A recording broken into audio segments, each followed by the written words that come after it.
മാളൂസേ ഉണത്തല്ലേ മാലയുടെ കാര്യം എപ്പോഴാണ് 37 അറിഞ്ഞത്. എൻ്റെ പൊന്നോ എന്ത് കരച്ചിലായിരുന്നു. ഡോക്ടറും നേഴ്സുമാരും എല്ലാം ഓടിക്കൂടി. ഉറങ്ങിയോ? ഇപ്പൊ ഒന്ന് മയങ്ങിയതേ ഉള്ളു. ഭക്ഷണം കൊണ്ടുവന്നിട്ടുണ്ട്, കഴിക്കാം. നോക്ക് ടീച്ചറെ, ഇത് കണ്ട. നമ്മളിനി എന്ത് ചെയ്യും മോളെ? എനിക്കറിയാൻ പാടില്ല അമ്മേ. വിവരം എന്ന് പറയാനായിട്ട് അനീഷിനെ വിളിച്ചിട്ടാണെങ്കിൽ എൻ്റെ ഫോണും കിട്ടണില്ല. വീട്ടിലെന്തെന്ന് വെച്ചാൽ ശ്രീയേട്ടാണ് എൻ്റെ തോൽത് നിന്നോണ്ടിരിക്കണേ. വെറുതെ മനസ്സ് വിഷമിപ്പിച്ചിട്ട് എന്താ മോളെ കാര്യം? നീ ഒരു കാര്യം ചെയ്, രാത്രി വീട്ടിൽ പോയിട്ട് സമാധാനമായിട്ട് ഒന്നും കൂടി നോക്ക്. കിട്ടാണ്ടിരിക്കൂല, കിട്ടും. നോക്കു മണി, യുവമാരൊന്നും വെറുതെ വിടരുത്. കേസ് കൊടുത്ത് കോടതി കയറണം. എന്ത് ചെയ്യാനാണോ? ആ ചേച്ചി. ആ എന്തായി അനീഷേ? എൻ്റെ അനീഷ് എത്ര നേരമായിട്ട് ഞാൻ വിളിക്കണ അനീഷ്, ഫോൺ എന്തിയേ? ചേച്ചി ഇന്ന് ഫുള്ള് ഓട്ടായിരുന്നു, ഒരു രക്ഷയില്ലാത്ത ഓട്ടായിരുന്നു. ഫോണാണ് ചത്തും പോയി. അല്ല മോക്ക് എങ്ങനെയുണ്ട്? ആ മോക്ക് കുറവുണ്ട്. നീ ഇത് കണ്ട അനീഷേ? കണ്ണി ചോരയില്ലാത്ത ചെയ്തല്ലേ ഇത്? അതിപ്പോ എന്ത് പറയാനമ്മ. നമുക്ക് ശരിയാക്കാം. ഞാൻ പറഞ്ഞിട്ടുണ്ട്. എന്തെങ്കിലും ശരിയാവും. ചേച്ചി ഒരു മിനിറ്റ്. എന്ത് പറയാനാണ് ഇനി? അവരടുക്കണില്ലേ ചേച്ചി? ഞാൻ അവിടുത്തെ സ്റ്റാഫുമായിട്ട് സംസാരിച്ചു. ഈ പർട്ടിക്കുലർ ബാച്ചിൽ വന്ന മാലയിൽ 4 എണ്ണത്തിന് സെയിം കംപ്ലൈന്റ് ഉണ്ട്. ആ പക്ഷെ അവരുടെ കേസിൽ അവർക്കൊക്കെ കാശ് കൊടുത്ത് സെറ്റിൽ ചെയ്തു. നമ്മുടെ കേസിൽ ബില്ലില്ലാത്തോണ്ട് ബില്ല് കമ്പ്യൂട്ടറിനകത്ത് കാണില്ല. അതിൽ നിന്ന് എടുക്കാൻ വല്ല മാർഗം ഉണ്ടോ? ഇല്ല ചേച്ചി, അത് നടക്കില്ല. ഒരു മാസത്തിൽ കൂടുതൽ അവർ സേവ് ചെയ്യില്ല. ബാക്കപ്പ് ഹാർഡ് ഡിസ്കിൽ സാധനം ഉണ്ടാവും, പക്ഷേ അത് നമ്മൾ വിചാരിച്ചാൽ കിട്ടില്ല. പോലീസ് ഇടപെട്ടാൽ ചിലപ്പോൾ അവർക്ക് വേണമെങ്കിൽ പൊക്കാൻ പറ്റും. പക്ഷേ പോലീസിൽ കംപ്ലൈൻറ്റുമായിട്ട് മൂവ് ചെയ്യണമെങ്കിൽ നമ്മുടെ കയ്യിൽ ബില്ല് ഇഷ്യൂ. എന്ത് ചെയ്യണമെന്ന് എനിക്കൊരു പിടിയും കിട്ടണില്ല. ശ്രീയേട്ടനാണ് ആകെപ്പാടെ ബഹളം വെച്ചോണ്ടിരിക്കുക. ചേച്ചി ടെൻഷൻ അടിക്കണ്ട, ഒന്നുകൂടെ ഒന്ന് തപ്പി നോക്ക്. അത് കിട്ടുമ്പോൾ എന്നെ വിളിച്ചാൽ മതി. ബാക്കി നമുക്ക് മൂവ് ചെയ്യാം. ഓക്കെ? ഹലോ, ആ ശ്രീയേട്ടാ. ഹലോ, എന്തായി? ഞാൻ ആശുപത്രിയിലാ ചേട്ടാ. അവർക്ക് ബില്ല് കിട്ടിയാലേ എന്തെങ്കിലും ചെയ്യാൻ പറ്റുള്ളൂ. എടി നീ ശരിക്കും നോക്കിയാ? നോക്കി. ഞാൻ ജ്വല്ലറിയിലോട്ട് പോണേന് മുമ്പ് മൊത്തത്തിലൊന്ന് നോക്കിയായിരുന്നു, കിട്ടിയില്ല. അമ്മയും മക്കളും എന്താന്ന് വെച്ചാ ചെയ്യും. എടി മനുഷ്യനായ കുറച്ചൊക്കെ അനുസരണ ഉത്തരവാദിത്വമൊക്കെ വേണം. നിന്നോട് ഞാൻ 100 തവണ പറഞ്ഞാണ് ബില്ല് സൂക്ഷിച്ചു വെക്കണമെന്ന്. ബാക്കിയുള്ളവന്റെ വാക്കിന് എന്തെങ്കിലും വില നീ കൽപ്പിച്ചിരുന്നെങ്കിൽ ഇങ്ങനെയൊന്നും സംഭവിക്കില്ലായിരുന്നു. എടി ഞാനിവിടെ കിടന്ന് ചോര നീരാക്കി കഷ്ടപ്പെട്ടുണ്ടാക്കിയ കാശ. ഇനി നീ എന്താന്ന് വെച്ചാ ചെയ്യും. എന്നെ കൂടി തിരിച്ചു വിളിക്കണ്ട.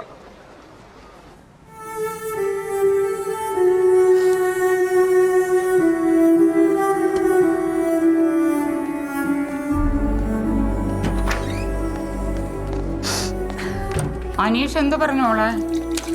അവൻ നോക്കിയിട്ട് വിളിക്കാന്ന് പറഞ്ഞു. ശ്രീയേട്ടനായിരുന്നു ഫോണില്. എന്നിട്ട് ശ്രീ എന്താ പറഞ്ഞേ? എന്തു പറയാനാണ്, ഒന്നും പറഞ്ഞിട്ടില്ല. ഇതാ നിനക്ക് നാളെ പരീക്ഷയിലല്ലേ, നീ വീട്ടിലേക്ക് പോക്കോ.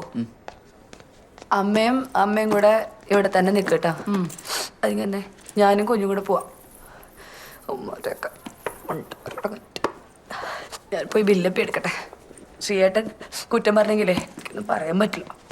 കാരണം ഇത്രയും കിടന്ന് ഒറ്റക്കിടന്ന് കഷ്ടപ്പെട്ട് ഉണ്ടാക്കിയതല്ലേ.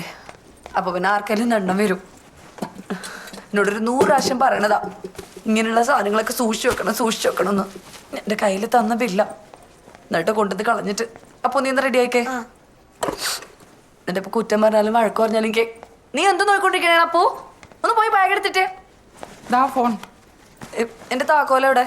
താക്കോലി നിന്റെ ബാഗിലില്ലേ? ആ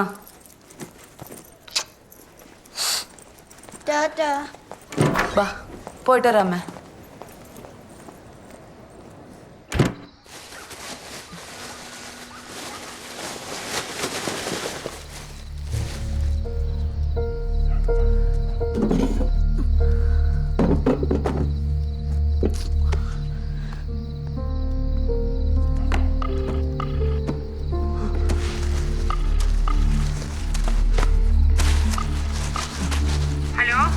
ഹലോ അമ്മ, ഒരു മിനിറ്റ്. ഹലോ അമ്മ, പിന്നെ അന്ന് ബാംഗ്ലൂരില് വിനീത് പോയപ്പോഴേ ചേട്ടനൊരു നീല കളർ ബാഗ് എടുത്തോണ്ട് പോയിണ്ടായിരുന്നില്ലേ? അതിന്റെ ഉള്ളിലത്തെ അറിയിലുണ്ടോന്ന് നോക്കുവോ? ഇല്ലില്ല, ഞാൻ വിളിച്ചിട്ട് അവനെ കിട്ടണില്ല. അമ്മ ഒരു കാര്യം ചെയ്യോ, അപ്പുറത്തെ ബേബി ചേട്ടനെ വിളിച്ചിട്ടേ അവനെ എന്നോടൊന്ന് വിളിക്കാൻ പറയോ? ശരി.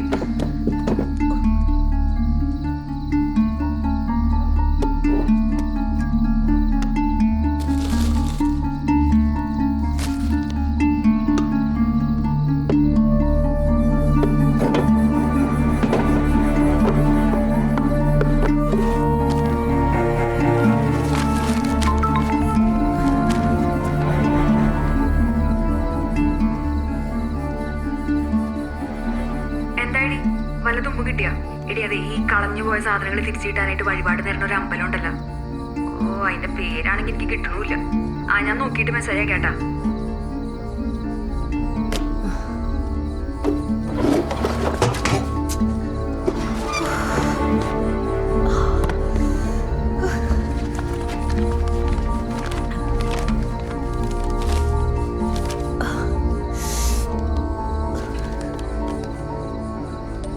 എടി നീ വഴിപാട് ഒന്ന് കുന്നാണെങ്കിലും ഒന്ന് കണ്ടുപിടിച്ചിട്ട് പറ. എനിക്കിത് തപ്പാണ്ട് വേറെ നിവർത്തിയില്ല. എനിക്കിത് കണ്ടുപിടിച്ചേ പറ്റുള്ളൂ.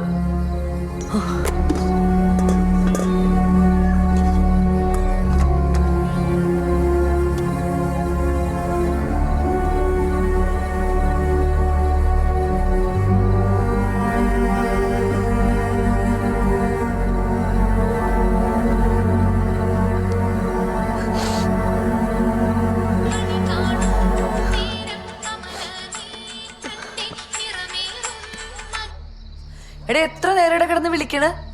ഉറങ്ങി കിടക്കണം അമ്മേനെ വിളിച്ചുണർത്തിയിട്ടാണ് ഒന്ന് കിട്ടണത്. ഫോൺ സൈലന്റ് ആക്കി വെച്ചിട്ട് നീ എന്തെടുക്കണേണ്? അതെ, ആ നീ അന്ന് കൊണ്ടുപോയില്ലേ നീല കളർ ബാഗ്, അതിൻ്റെ അകത്തൊന്ന് നോക്കോ? ശരി, എന്നാല് നോക്കിയിട്ട് വിളിക്ക്.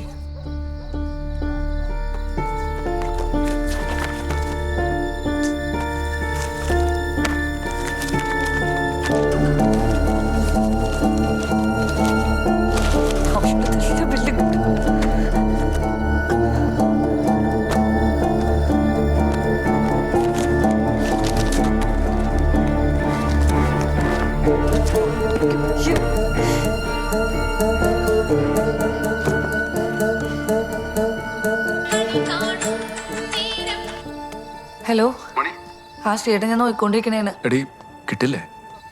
ആ കിട്ടും, ടെൻഷൻ അടിക്കല്ലേ. അവക്ക് കുഴപ്പമൊന്നുമില്ലല്ലോ? ഇല്ലില്ല, മോക്ക് കുഴപ്പമൊന്നുമില്ല. ശരി, എന്നാലേ ഞാൻ നോക്കിയിട്ട് കിട്ടിയിട്ട് വിളിക്കാം. ശരി.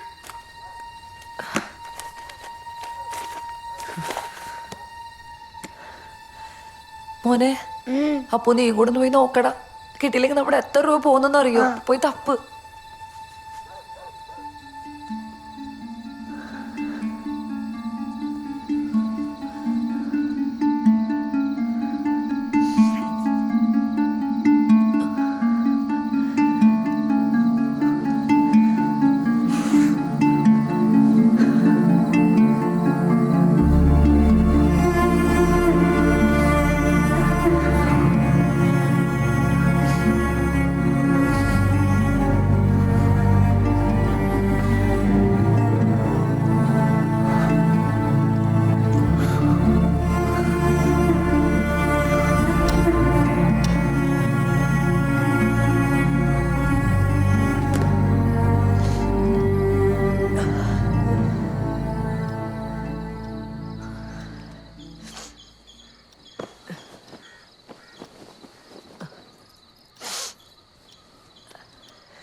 അപ്പോ എണീറ്റേടാ.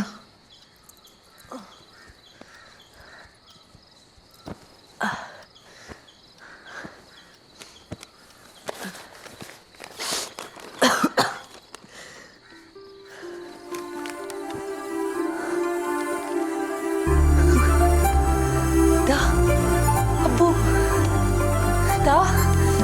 നോക്കി വലിയ കിട്ടി. എവിടെ കിട്ടി? എന്റെ കയ്യിൽ ഒട്ടിയിരുന്നടാ.